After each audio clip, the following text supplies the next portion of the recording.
জামাত ইসলামের আমিরের সাথে জঙ্গি সংশ্লিষ্টতার প্রমাণ পেয়েছে পুলিশ। এই অভিযোগে তাকে আটক করেছে পুলিশ। নতুন জঙ্গি সংগঠন ট্রেনিংয়ে তার ছেলে রাফাকে আটক করা হয়েছে। ডাক্তার শফিককে 7 দিনের রিমান্ড দিলেন আদালত।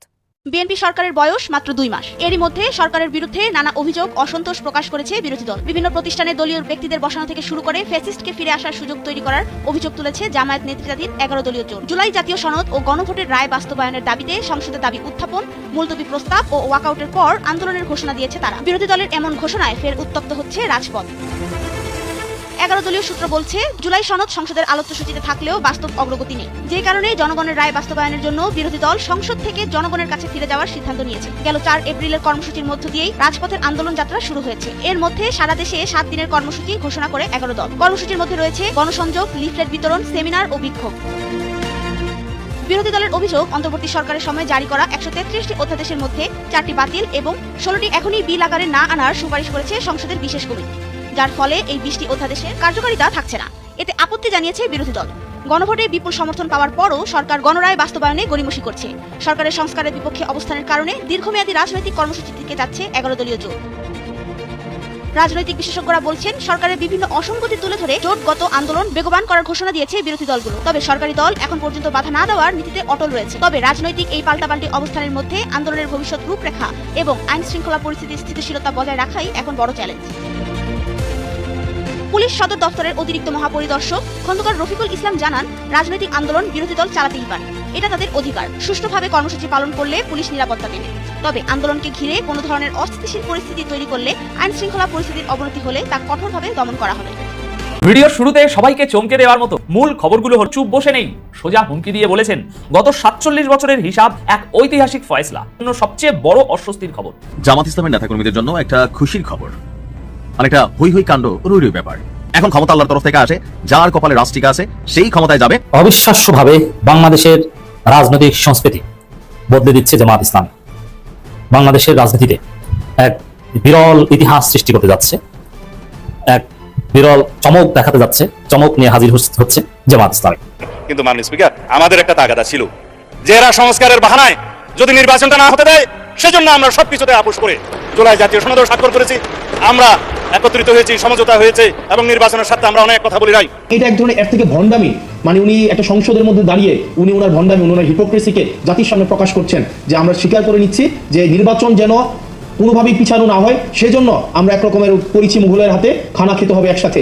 এইভাবে হচ্ছে আমরা নির্বাচনটাকে মেনে নিয়েছি। মোটা দাগে দুটো কারণে অধিবেশন সফল হয়নি। এর মধ্যে একটি হলো বিএনপি পুরো 180 ডিগ্রিতে ঘুরে গেছে। নির্বাচন পূর্ব অঙ্গীকার জনগণকে দেওয়া, ভোটারদের দেওয়া, সে অঙ্গীকার থেকে বিএনপি সরে এসেছে দর্শনীয়ভাবে, দৃষ্টিগতভাবে। জিতে চেয়ারে আসার আগ পর্যন্ত একদিনও বলেননি 13 নভেম্বরের গেজেট, রাষ্ট্রপতির আদেশ, সংবিধান বহির্ভূত, রাষ্ট্রপতির এখতিয়ার বহির্ভূত, একথা একদিনও কখনো বলেন। গণভোট মানে না তাও বলেন। ক্ষমতা আসার পরে 4 মাস পরে কেন বলেন? আসসালামু আলাইকুম দর্শক, বাংলাদেশের বর্তমান রাজনৈতিক প্রেক্ষাপট নিয়ে আজকের এই ভিডিওটি সাজানো। ভিডিওর শুরুতেই অনেকগুলো ভিডিওর অংশ বিশেষ আপনারা অলরেডি দেখে ফেলেছেন। দেখেই বুঝতে পেরেছেন যে আজকের এই ভিডিওটি কতটুকু গুরুত্বপূর্ণ এবং আকর্ষণীয় হতে চলেছে। সবাইকে বলবো আজকের এই ভিডিওটি আপনাদেরকে ধৈর্য সহকারে দেখতে হবে এবং প্রত্যেকটি বিশ্লেষকের বিশ্লেষণগুলো মনোযোগ সহকারে শুনতে হবে। তাহলেই আজকের এই ভিডিওর সারমর্ম জানতে পারবেন বা বুঝতে পারবেন। তো চলুন তাহলে কথা না বাড়াই, একটা লাইক দিয়ে সবগুলো ভিডিওর বিস্তারিত আলোচনাগুলো শুনে আসি। বাংলাদেশের রাজনৈতিক সংস্কৃতি বদলে দিচ্ছে জামাত ইসলাম। বাংলাদেশের রাজনীতিতে এক বিরল ইতিহাস সৃষ্টি করতে যাচ্ছে, এক বিরল চমক দেখাতে যাচ্ছে।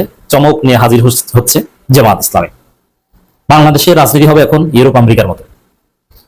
রাজপথের হানাহানি, কামড়াকামড়ি এগুলো একটা পর্যায়ে থাকবে না। জামাত ইনিশিয়েট করছে বাংলাদেশের রাজনীতি হবে ইউকের মতো ডিবেট ভিত্তিক, পলিসি ভিত্তিক। সরকারি দল বিরোধী দলের মধ্যে রাজপথে কামড়াকামড়ি থাকবে না। সরকারি দল বিরোধী দলের মধ্যে পলিসি ভিত্তিক জ্ঞানগত থিওরিটিক্যাল ডিবেট থাকবে, বিতর্ক থাকবে, পলিসি ডিবেট। হ্যাঁ, জামাত বাংলাদেশের রাজনীতিকে সেই পর্যায়ে নিয়ে আসে। কথা বলছি শ্যাডো ক্যাবিনেট নিয়ে, ছায়া মন্ত্রিসভা। কিছু অশিক্ষিত গারল মূর্খ যারা ইউকে, ইউনাইটেড কিংডম কিংবা লন্ডন বানান করতেও পারে না, ইউরোপ আমেরিকার বা গণতন্ত্রের যে সর্বোচ্চ লেভেল কিংবা ওয়েস্টমিনিস্টার ডেমোক্রেসির যে সৌন্দর্য, এগুলো কিছু বোঝে না।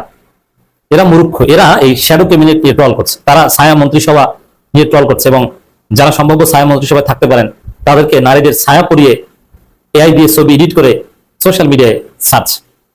এরা হচ্ছে মূর্খ, গারল। অথচ এই ছায়া মন্ত্রিসভা জামাতের এটা বাংলাদেশের পলিটিক্যাল সিস্টেম কালচারকে পরিবর্তন করে দিবে। সরকার সঠিক কাজ করতে বাধ্য হবে। বিরোধী দল, এতে বিরোধী দলের কোটি কোটি টাকা খরচ হবে। এই যে জামাত ছায়া মন্ত্রিসভা করতে যাচ্ছে এতে কোটি কোটি টাকা খরচ হবে, কারণ অনেক রিসার্চার লাগবে। যেমন সরকার বাজেট দিবে, সেখানে জামাত একটা পাল্টা বাজেট দিবে, পাল্টা বাজেট দিতে অনেক বিশেষজ্ঞ লাগবে। আর সেই বিশেষজ্ঞরা কি খালি খালি, আর জামাত নেতারা তো আর কেউই বিশেষজ্ঞ না। জামাত নেতাদের মধ্যে বিশেষজ্ঞ আমি দেখি শুধুমাত্র শিশির মনিরকে, তার নিজের বিষয়ে বিশেষজ্ঞ, আর কেউ বিশেষজ্ঞ না। অতএব এখানে এক্সপার্ট লাগবে, আর এক্সপার্টদেরকে নিয়োগ দিতে হবে টাকা দিয়ে। এবং এখানে অনেক আমলাতান্ত্রিক দাপ্তরিক কাজ আছে, যে দাপ্তরিক কাজগুলো সম্পাদন করতে আলাদা অফিস লাগবে, কোটি কোটি টাকা লাগবে। সেই জামাত টাকা খরচ করে এই কাজ করবে। এটা একটা উন্নত এলিট একটা ধারণা, আর সেটাকে নিয়ে টল করছে কিছু মূর্খ, যদিও বিএনপি এটাকে স্বাগত জানিয়েছে। তো অনেকের প্রশ্ন ছিল যে জামাত তো বলেছিল যে শ্যাডো ক্যাবিনেট আসবে, শিশির মনির বলেছিলেন, কিন্তু কই আসে না তো। লোকে একটু সমালোচনা করেছিলেন যে শ্যাডো ক্যাবিনেট আসবে, এতে তো হিউজ অ্যামাউন্টের টাকা লাগবে, এত টাকা জামাত খরচ করতে চাচ্ছে না কৃপণদের দল, যার ফলে জামাত পিছু হচ্ছে। কিন্তু না, জামাত পিছু হচ্ছে না। ছায়া মন্ত্রিসভা খুব শীঘ্রই আসছে, অচিরেই বাংলাদেশের ইতিহাসে এই বিরল দৃশ্য আপনারা দেখবেন। এবং এর মাধ্যমে রাজপথের কামড়াকামড়ি অনেকাংশে কমে আসবে, এবং সরকার এর মাধ্যমে বেকায়দায় পড়বে। কিভাবে? উল্টাপাল্টা করে পার পাবে না। জনগণ অল্টারনেটিভ পলিসি দেখবে এবং বিরোধী দলের যোগ্যতা কি এটা দেখবে। আগামী নির্বাচনী প্রচারণার অর্ধেক এই শ্যাডো ক্যাবিনেটের মাধ্যমে হয়ে যাবে।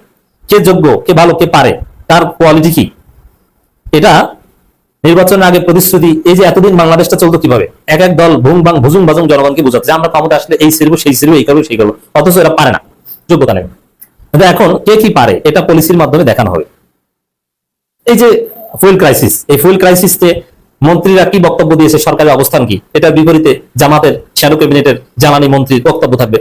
এবং এই জ্বালানি সংকট নিয়ে সামগ্রিক যে ব্যবস্থাপনা, এটা কিভাবে সমাধান করা যেতে পারতে, এটার বিকল্প অল্টারনেটিভ প্রপোজাল থাকবে, পুরো জাতি দেখবে। এবং বিএনপির কাজও সহজ হবে। যেমন অনেক কাজ বিএনপির মাথায় ধরে না, ব্রেইনে কুলায় না, কারণ বিএনপি তো একটা অযোগ্যদের দল। আওয়ামী লীগ ছিল অনেকটা যোগ্যদের দল, যোগ্য বলেই তারা ফেসিস্ট হতে পেরেছে, মানে তাদের যোগ্যতাটা খারাপ কাজে ব্যবহার করেছে, বাট যোগ্যতা ছিল। আওয়ামী লীগে এসটি ইমাম ছিল, আব্দুল মুহিত ছিল, এরকম অনেক দক্ষ যোগ্য লোক ছিল, বিশ্ব ব্যাংকে চাকরি করা অনেক লোক ছিল, আব্দুল মোমেন ছিল জাতিসংঘে চাকরি করা। কিন্তু বিএনপিতে এরকম কেউ নাই। বিএনপি অর্থমন্ত্রী, সে অর্থনীতি বোঝে না, সে বুঝে শেয়ার ব্যবসা, আর কিছু বোঝে না। চাকরি করেছে স্টক এক্সচেঞ্জে, যেখানে অর্থমন্ত্রী হয় বিশ্ব ব্যাংকে চাকরি করা লোক, উচ্চপদস্থ কর্মকর্তা, বাংলাদেশের কালচার। সেখানে শেয়ার ব্যবসা, শেয়ার মার্কেটে চাকরি করা এক লোক, চট্টগ্রাম স্টক এক্সচেঞ্জে চাকরি করা এক লোক এসেছে অর্থমন্ত্রী। চিন্তা করছেন কতটা অযোগ্যদের দল। তো বিএনপি কতটা অযোগ্য আমি একটা উদাহরণ দিই। যেমন হরমুজ প্রণালীতে একটা পর্যায়ে ইরান জাহাজ আটকে দিত, হরমুজ প্রণালী বন্ধ, বিশ্ব অর্থনীতি থমকে গিয়েছে। যদিও সর্বশেষ খবর হচ্ছে হরমুজ প্রণালী ইরান খুলে দিয়েছে, যার ফলে এই যুদ্ধ পরিস্থিতি অনেকটা থেমে যাচ্ছে এবং শান্তির বার্তা আমরা লক্ষ্য করছি। এখন হরমুজ প্রণালী ইরানের বন্ধু রাষ্ট্র বা যাদের প্রতি ইরানের ক্ষোভ নাই, তাদের জাহাজগুলো চলাচলের অনুমতি, যেমন চীন সহ অনেক দলের অনুমতি দিত। সেক্ষেত্রে ইরান বাংলাদেশের কাছে তালিকা চাইছে, তোমাদের কোন কোন জাহাজ হরমুজ প্রণালী সম্ভাব্য পার হবে তাদের তালিকা দাও, যাতে তোমাদের কোনো ক্ষতি না হয়, অর্থনীতির উপর যেন কোনো নেতিবাচক প্রভাব না পড়ে, আমরা তো বাংলাদেশের জাহাজ চলতে দেবো। তো বাংলাদেশের জাহাজ কোনগুলো, কয়টা আসবে তালিকা দাও। তো বাংলাদেশ 5টা জাহাজের তালিকা দিয়েছে, অথবা 6টা জাহাজের তালিকা দিয়েছে, এবং সেই 6টা জাহাজকে নির্বিঘ্নে বিনা টোলে হরমুজ প্রণালী পার হতে দিয়েছে ইরান আইআরজিসি। পরে দেখা গেল বিএনপি সরকার যে 6টা জাহাজের বা 5টা জাহাজের তালিকা পাঠিয়েছে, তার মধ্যে মাত্র 2টা জাহাজের তেল ছিল, আর বাকি জাহাজ ছিল ফাঁকা। কেন ফাঁকা ছিল? হরমুজ প্রণালী বন্ধ, যার ফলে ওই বাকি জাহাজে যে তেল ভরার কথা ছিল সে অর্ডার ক্যান্সেল হয়ে গিয়েছে, তেল আর রাখে নাই, এর মানে ফাঁকা জাহাজ। বিএনপি ফাঁকা জাহাজ আসার অনুমতি চেয়েছে এবং এসেছে। ফাঁকা জাহাজ আসার তো কোনো দরকার ছিল না, বরং তেল ভর্তি, মালামাল ভর্তি জাহাজ যদি আমি হরমুজ প্রণালী পার করে আনতে পারি, তাহলে আমার অর্থনীতি বেঁচে যাবে। অথবা নতুন ভাবে কোনো অন্য দেশ থেকে কোনো অর্ডার নিয়ে কিছু প্রোডাক্ট আমদানি করতে হয়, সেগুলো এনে ওইটাকে আমরা হরমুজ প্রণালী পার করতে পারলে উপকৃত হব। বিএনপি এতটাই অযোগ্যদের দল, এরা জানেই না যে ওই জাহাজগুলো অলরেডি আনলোড হয়ে গেছে, ওটায় মাল নাই, ওটা এনে লাভ নাই, অর্ডার ক্যান্সেল হয়ে গেছে। কতটা অযোগ্যদের দল। তো এইসব অনেক অযোগ্যতা আছে যেগুলো জামাত যেহেতু এখানে এক্সপার্টদের মাধ্যমে কাজ করাবে, যোগ্যদের দল, এবং সাবেক সচিব দেশে বিদেশে অনেকে আছে, তারা এখানে এসে কাজ করবেন। সবাইকে যে দেশে এসে কাজ করতে হবে তা না, এইসব পলিসি অনেকটা বিদেশে বসেও প্রণয়ন করা যায়, অনলাইনে পাঠিয়ে দিবে। তো এইসব অনেক কাজ বিএনপি সহজ হয়ে যাবে, জামাতের কাছ থেকে তারা উপকৃত হতে পারবে। এক কথা যদি বলি যে রাজনীতির কালচার পরিবর্তন হয়ে যাবে। ছায়া মন্ত্রিসভা গঠন করছে জামাত ইসলামী। আমার দেশের খবর, ত্রয়োদশ জাতীয় সংসদের ছায়া মন্ত্রিসভা গঠন করছে বিরোধী দল জামাত ইসলামী। শ্যাডো ক্যাবিনেট নামের এই মন্ত্রিসভা প্রস্তুতে কাজ করছে দলটির একটি বিশেষজ্ঞ দল। দল থেকে নির্বাচিত সংসদ সদস্য, সিনিয়র নেতা এবং বিশেষজ্ঞদের নিয়ে মন্ত্রণালয় ভিত্তিক এই মন্ত্রিসভা গঠন করা হয় বলে সংশ্লিষ্টরা জানিয়েছেন। এটি চূড়ান্ত করতে আরো 1-2 মাস লাগতে পারে বলে জানিয়েছেন দলটির সহকারী সেক্রেটারি জেনারেল এহসান মাহবুব জুবায়ের। এদিকে বিরোধী দল নেতা ও বাংলাদেশ জামাত ইসলামীর আমির ডাক্তার শফিকুর রহমানকে প্রধানমন্ত্রী করে প্রস্তাবিত ছায়া মন্ত্রিসভা নামের একটি তালিকা সম্প্রতি সামাজিক যোগাযোগ মাধ্যমে ছড়িয়ে পড়েছে। এটি শতভাগ ভুয়া বলে জানিয়েছেন এহসান মাহবুব জুবায়ের। কিন্তু বিএনপির মূর্খদের কাণ্ড দেখে আমি অবাক। এরা ডেমোক্রেসি, ক্যাবিনেট, ওয়েস্টমিনিস্টার কিছু বোঝে না, এরা এসেছে ট্রল করতে। এর মানে এরা যে মূর্খ তার প্রমাণ তারা দিয়ে। আজ আমি আপনাদেরকে দুটি ছোট্ট ছোট্ট ভিডিও ক্লিপ দেখাবো, তারপরে ওই বিষয়ে কিছু কথা বলবো। প্রথম কথা হচ্ছে, এই গত 2 দিন আগে এবি পার্টির 6ষ্ঠ প্রতিষ্ঠা বার্ষিকী উপলক্ষে এক আলোচনা সভায় সেখানে উপস্থিত হয়েছিলেন জাতীয় সংসদের হুইপ, বিএনপি দলীয় সংসদ সদস্য আশরাফ উদ্দিন নিজাম। তিনি যখন এবি পার্টির ওই প্রতিষ্ঠা বার্ষিকী উপলক্ষে বক্তব্য দিচ্ছিলেন, ঠিক সেই সময় পিছন থেকে একজন শহীদের বাবা, জুলাই শহীদের বাবা, তার প্রতি অত্যন্ত ক্ষোভ প্রকাশ করেন এবং তাকে বক্তব্য দিতে বাধা দিয়ে বলে যে আগে আপনারা জুলাই সনদ বাস্তবায়ন করুন। এই সমস্ত মিষ্টি কথা আমরা এখানে শুনতে আসি নাই। ভিডিওটা আগে একটু দেখুন। আগে জুলাই সনদ বাস্তবায়ন করেন, শহীদ পরিবারের কথা কেউ বলতেছেন এখানে, ঠিক আছে? এখানে শহীদ পরিবার আছে, আপনি 1500 শহীদ পরিবারের কথা বলেন নাই, আপনি 3,000 আহত কথা বলেন নাই। অনেক জ্বালা আছে, আপনাদের মিষ্টি বক্তব্য শুনতে শোনার জন্য আসেনি, এটা বলেন। এই যে ভিডিওটা আপনারা দেখলেন, এখানে কিন্তু একটা পরিষ্কার বার্তা আছে। বার্তাটা কি? বার্তা হচ্ছে বিএনপি জনগণের কাছে জুলাই সনদ বাস্তবায়ন করার অঙ্গীকার করেছিল।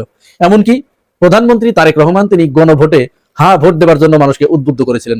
যদিও তার দলের অনেক নেতাকর্মী গোপনে গোপনে মানুষকে না ভোট দেওয়ার জন্য উদ্বুদ্ধ করেছে এবং না ভোট চেয়েছে।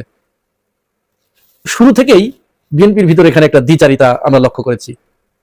এরপরে তারা ক্ষমতায় এসেছে, প্রত্যেকেই তাদেরকে সাধুবাদ জানিয়েছে এবং তাদের কাছে বিরাট একটা আশা ছিল যে এরা জুলাই সনদে যেহেতু স্বাক্ষর করেছে এটি বাস্তবায়ন করবে।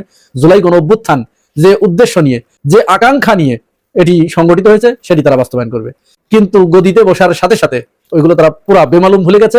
কোনো কিছু, এক কথায় জুলাই সনদ থেকে তারা এখন 180 ডিগ্রি অ্যাঙ্গেলে তারা ঘুরে গেছে, ওইখানে আর তারা নাই।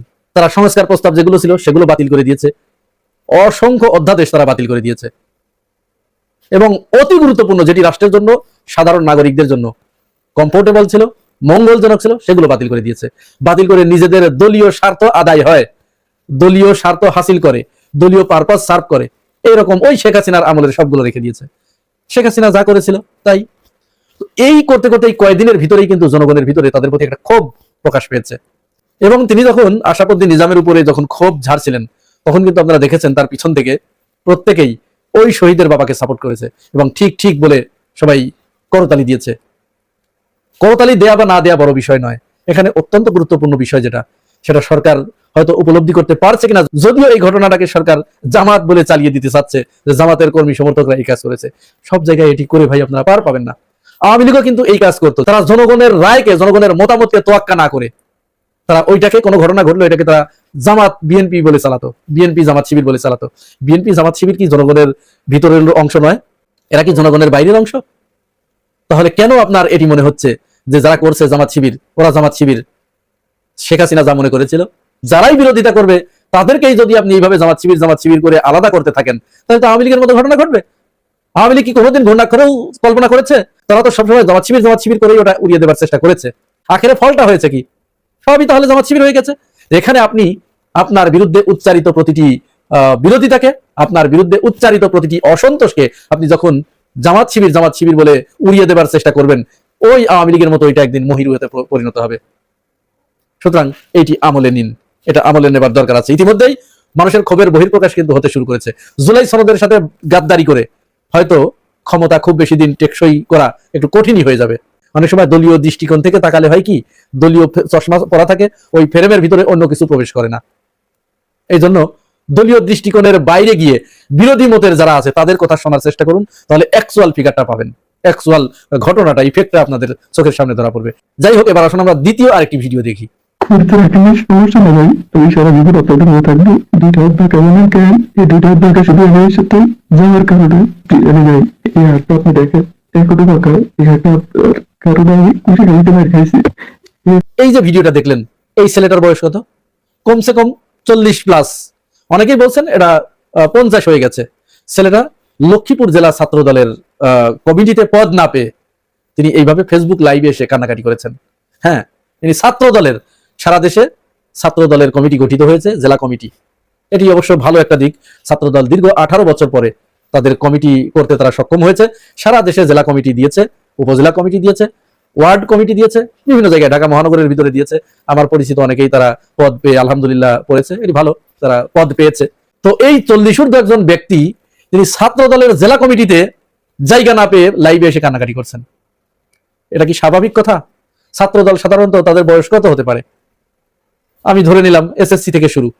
এসএসসি যে পরীক্ষা দিচ্ছে বা পরীক্ষা দেওয়ার পরে তার বয়স 16+ থেকে তার অনার্স মাস্টার্স শেষ করা পর্যন্ত 26-27 বছর, সর্বোচ্চ 30 বছর হয়তো যেতে পারে। 40 বছর 45 বছরের একজন মানুষ কি করে ছাত্র দলের কমিটিতে পদ না পেয়ে সে কান্না করতে পারে এবং এই আশা করে যে সে ছাত্র দলের কমিটিতে জায়গা পাবে? তার মানে বিষয়টি তো এখানে স্বাভাবিকতা হারিয়েছে। এখানে আর ওই স্বাভাবিকতা নাই। ছাত্র দল আর ছাত্রদের হাতে নাই, চলে গেছে ওটা যুবকদের হাতে বা মাঝবয়সীদের হাতে। এবং শুধু তাই নয়, বাস্তব উদাহরণ দেখুন, বর্তমান ছাত্র দলের যে সভাপতি সেক্রেটারি, সভাপতির সেশন কত? 2005-06, আর সাধারণ সম্পাদকের সেশন 6-7, অর্থাৎ 1 বছরের সিনিয়র জুনিয়র। কত বছর বলুন তো? 20 বছর ধরে একজন মানুষ বিশ্ববিদ্যালয়ে পড়ালেখা করে। 20টা বছর, চিন্তা করতে পেরেছেন? এই ব্যাপারে মজার একটা ঘটনা আছে। ছাত্র দলের সভাপতি রাকিব উদ্দিনকে একবার এক অনুষ্ঠানে তাকে প্রশ্ন করা হয়েছিল যে আপনারা কি নতুন কমিটি দিবেন কিনা। 5 আগস্টের পরপরই এই ঘটনাটা ঘটেছিল। সে বলেছিল যে না, এই মুহূর্তে আমাদের কমিটি দেওয়ার কোনো ইচ্ছা নেই, কারণ দীর্ঘদিন আমরা লড়াই সংগ্রাম করেছি, আমরা আমাদের অনেকেই অনেক সুযোগ সুবিধা থেকে বঞ্চিত হয়েছি, সুতরাং এই মুহূর্তে আমরা কমিটি দিচ্ছি না। তার এই কথার ভিতরে কিন্তু একটা ইঙ্গিত ছিল। কিসের ইঙ্গিত? দীর্ঘদিন তারা সুযোগ সুবিধা বঞ্চিত হয়েছে। কোন সুযোগ সুবিধা? একেবারে ডেফিনেটলি এটা অর্থ কামাইয়ের সুযোগ সুবিধা। এটার প্রমাণ লাগবে না? এটার প্রমাণ নেন, এই ভিডিওটা দেখুন একটু।